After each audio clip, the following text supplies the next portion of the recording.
Hare Krishna everyone, I am Shaivya and welcome to Eureka lab. आज ये most important कॉन्ग्रेसेशन का part 4 video है, जैसा कि आपको दिख भी रहा होगा। और मैं हमेशा की तरह यही बोलूँगी कि अगर आपको मेरा स्पीड ज़्यादा लगता है तो आप स्लो कर सकते हैं, अगर स्लो लगता है तो फास्ट कर सकते हैं। और अपनी स्क्रीन को क्या कर सकते हैं, जूम कर सकते हैं, जूम इन भी कर सकते हैं। आप टच करेंगे अपनी स्क्रीन को तो वो कंटेंट जो होगा वो ज़्यादा इनलार्ज फॉर्म में आपको दिखेगा। तो आज बाकी के इम्पोर्टेंट 4 कांग्रेस के सेशंस के बारे में डिस्कस करते हैं। ये एज अ क्विक रिवीजन होगा, आप एग्जाम के पहले इसको आप फटाफट देख के जा सकते हैं। ऐसे नहीं कि बहुत ज़्यादा दिमाग लगाना होगा, आप एकदम होता है ना फटाफट रिवाइज करने के लिए। अगर एक ही कंटेंट में बहुत सारा इन्फॉर्मेशन मिल जाए, एक ही टॉपिक में बहुत सारा इन्फॉर्मेशन मिल जाए, तो उस तरीके से आप इसको ले सकते हैं। तो स्टार्ट करते हैं। सबसे पहला है 1920। तो 1920 का कांग्रेस का सेशन कहाँ हुआ था? तो नागपुर में हुआ था। नागपुर आपको पता होगा कि कहाँ है, ये महाराष्ट्र में है। महाराष्ट्र में है नागपुर। और इस सेशन को लीड किसने किया था? तो सी विजय राघवाचारी ने किया था। और इसी सेशन में 1920 में एक्चुअली क्या हुआ था, गांधी जी क्या प्रपोज किए थे? Non cooperation movement. आपको पता है नॉन कॉपरेशन का मतलब क्या होता है कि कॉपरेट करना। ऐसे कहते नहीं है, ट्रेन वगैरह में जाते हैं तो अगर सीट वगैरह नहीं मिलता है तो कहते हैं भाई साहब थोड़ा सा कॉपरेट कर लीजिए, बहुत बगल में ही जाना है।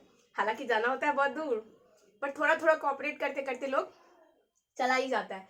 तो बिल्कुल आप वैसे ही समझिए, कॉपरेट का मतलब होता है एक साथ थोड़ा कॉपरेट, मतलब एडजस्ट कर लेना। और यहाँ पे लिखा हुआ है नॉन कॉपरेशन, मतलब कि गांधी जी ने प्रपोज किया था कि हम अब ब्रिटिशर्स के साथ कोई भी किसी भी तरीके का क्या करेंगे, कॉपरेशन बर्दाश्त नहीं करेंगे, कॉपरेट नहीं करेंगे उनके साथ।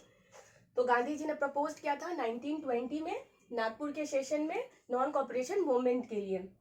और यहाँ पे एक और चीज हुआ था कि कांग्रेस के कॉन्स्टिट्यूशन के लिए, कॉन्स्टिट्यूशन जैसे आपको पहले भी बताया था पहले वाले वीडियो में कि किसी भी काम को करने से पहले क्या होता है, उसका एक रोड मैप तैयार होता है, कैसे काम करना है, क्या करना है। तो कांग्रेस का जो न्यू कॉन्स्टिट्यूशन है वो इसी वाले सेशन में क्या हुआ था, फ्रेम्ड आउट हुआ था। ठीक है, तो ये हो गया 1920 का। तो आपको समझ में आ गया होगा 1920 में क्या हुआ था, गांधी जी ने नॉन कॉपरेशन मूवमेंट क्या किया था, स्टार्ट किया था, उसके लिए प्रपोजल डाला था। नेक्स्ट क्या है 1922। तो आपको मैंने बताया था, आई थिंक पार्ट 1 में ही या पार्ट 2 में बताया था कि आप बिहार का जो दूसरा सेशन है, दूसरा, पहला वाला सेशन कहाँ हुआ था ये आप कमेंट में आप बताएंगे मुझे, और दूसरा वाला सेशन तो आपको सामने दिख रहा होगा। 1922 में कहाँ हुआ था, गया में हुआ था। तो गया आपको पता है साउथ बिहार में है, अगर बिहार को इस तरह से लेंगे तो गया यहाँ पे है। ठीक है, तो क्या हुआ था, गया में हुआ था ये सेशन, 1922 में हुआ था। और इसमें मैंने बोला था आप 10 साल पीछे चले जाओगे तो क्या आता है, 1912 आता है। तो 1912 में कहाँ हुआ था ये हुआ था बांकीपुर में, बांकीपुर में हुआ था, बांकीपुर में हुआ था 10 साल पहले। 1912 में बिहार का जो पहला कांग्रेस सेशन था वो बांकीपुर में हुआ था। और जो दूसरा सेशन कहाँ हुआ है, तो ये हुआ है गया में, जो कि 1922 में हुआ है। और इस सेशन को लीड किसने किया है, तो CR दास, चित्तरंजन दास ने किया है। ये बंगाली थे। ज्यादातर लोग अगर जो बंगाल के होते हैं उसके पीछे जो टाइटल होता है, सरनेम होता है, वो दास होता है। तो आप इससे भी थोड़ा बहुत रिलेट कर सकते हैं कि ये बंगाल के थे, बंगाली थे। और इसी टाइम क्या हुआ था 1922 में, क्या हुआ था कि मोतीलाल नेहरू, जो कि कौन है, जवाहरलाल नेहरू के क्या है, फादर है, उन्होंने क्या किया था, स्वराज पार्टी का क्या किया था, फॉर्म किया था, स्वराज पार्टी बनाया था। एक्चुअली मोतीलाल नेहरू और CR दास दोनों ने मिलके बनाया था स्वराज पार्टी, जो कि बना था, बन के कब रेडी हो गया था, तो 1923 में हो गया था। आप कह सकते हैं इसके 1 साल बाद ही हो गया था। एक्चुअली ये लोग बहुत टाइम से प्लान कर रहे थे खुद का एक पार्टी बनाने का। मतलब एक्चुअली क्या होता है, कांग्रेस में बहुत सारे मेंबर्स हैं, हर मेंबर्स के क्या होते हैं, व्यूज एक दूसरे से मिलते नहीं है। किसी को ये तरीका अच्छा लगता है देश को आजाद कराने का, जैसे गांधी जी को ले लें, गांधी जी कितने नॉन वायलेंस टाइप से चाहते हैं देश आजाद हो जाए। वही ले ले भगत सिंह, ये लोगों को ले ले, तो ये लोग चाहते हैं नहीं भाई ऐसे तो कोई काम वाम नहीं चलने वाला, आजादी चाहिए तो हमें फाइट करना पड़ेगा, fight in the sense real fight, ground पे उतर के फाइट करना पड़ेगा। तो इन लोग में भी कुछ था कि कांग्रेस पार्टी के मेंबर में क्या था, कुछ चीज को लेके क्या थे, क्लासेस थे। तो इन लोगों ने खुद का पार्टी बनाया था, CR दास ने और मोतीलाल नेहरू ने, जो कि बन के रेडी हो गया था 1923 में। और आपको पता है 1923 में जब ये पार्टी बन गया था तो पार्टी बहुत अच्छा काम कर रहा था, बहुत फ्लोरिश कर रहा था सब जगह, बहुत सारे मेंबर्स इसमें आ भी रहे थे। लेकिन क्या होता है 2 साल बाद ही CR दास जी का क्या हो जाता है, मृत्यु हो जाता है।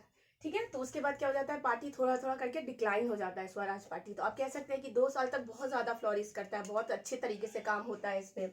तो 1923 में बन के रेडी हो जाता है 2 साल तक। 1925 में क्या होता है, CR दास जी का देहांत हो जाता है। उसके बाद ये पार्टी ग्रेजुअली डिक्लाइन करने लगता है। और एक और चीज अगर बिहार पर्सपेक्टिव से आपको जानना है कि 1922 में क्या हुआ खास, वैसे भी 1922 का सेशन गया में हुआ है।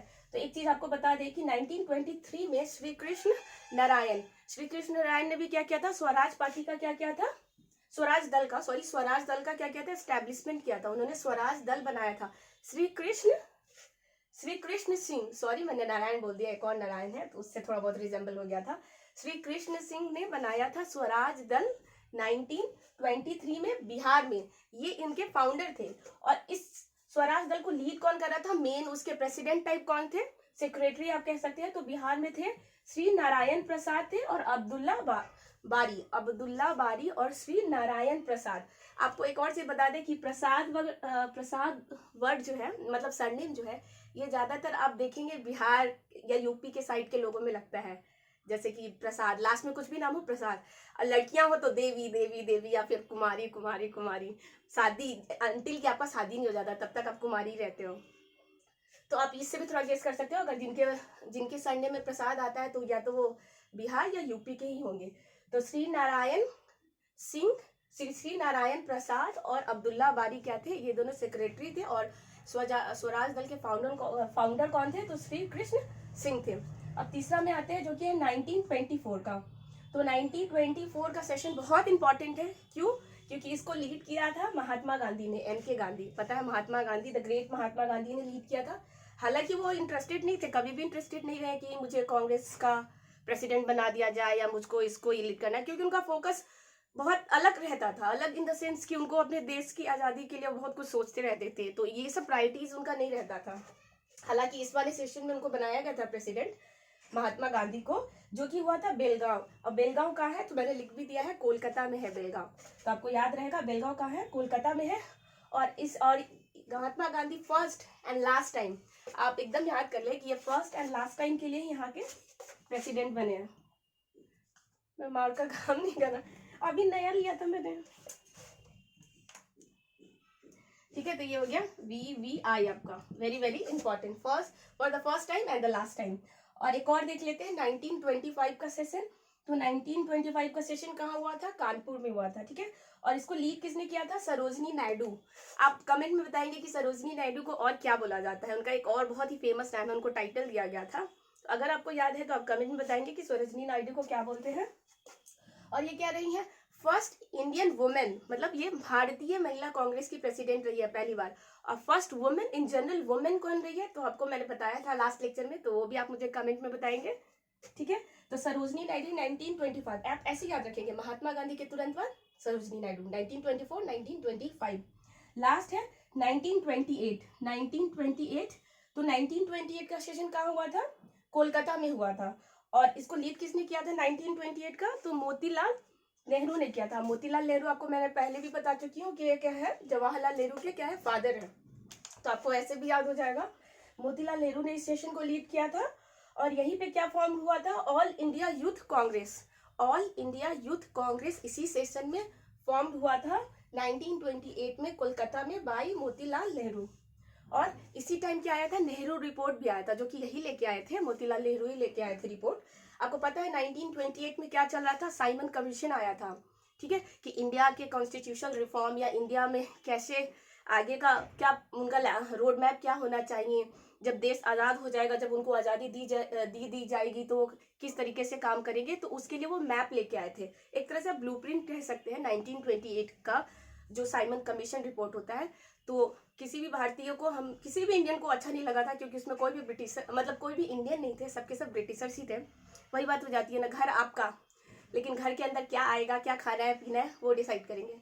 तो किसी को पसंद नहीं आया था, इसलिए मोतीलाल नेहरू को ये दिया गया था कि आपके पास अगर कोई रिपोर्ट है, आपके पास अगर कोई प्रपोजल है, तो आप हमें दें, हम उस चीज़ को कंसीडर करेंगे। ठीक है, तो नेहरू जी ने यहाँ पे रिपोर्ट भी लाया था। तो ये हो गया चारों इंपॉर्टेंट सेशन, 4 नहीं 5 है, 19, 20, 22, 24, 25 एंड 28। बीच बीच में आप नोटिस कर रहे होंगे कुछ कुछ सेशन नहीं है मेंशन, तो एक्चुअली या तो वो सेशन हुए नहीं है या तो फिर वो इम्पॉर्टेंट नहीं है। और मैंने जितने भी पार्ट इससे पहले पार्ट 3 तक कराया है वो सब बहुत इंपॉर्टेंट है। आई मीन इतना इंपॉर्टेंट है कि उसमें से क्वेश्चन आते ही आते हैं, और ये वाला पार्ट भी इंपॉर्टेंट है, और आगे जितने भी पार्ट आएंगे वो सब इंपॉर्टेंट होंगे। तो प्लीज़ आप चारों वीडियो को देखें, आगे आने वाले वीडियोज़ को भी देखें। तब तक आई होप कि आपको ये वीडियो अच्छा लगा होगा, कंटेंट अच्छा लगा होगा। अगर आपको किसी तरह की भी कोई भी प्रॉब्लम होती है तो आप प्लीज़ कमेंट में अपने व्यूज़ को रख सकते हैं। Views are always most welcome. तब तक अपना ख्याल रखें। Thank you.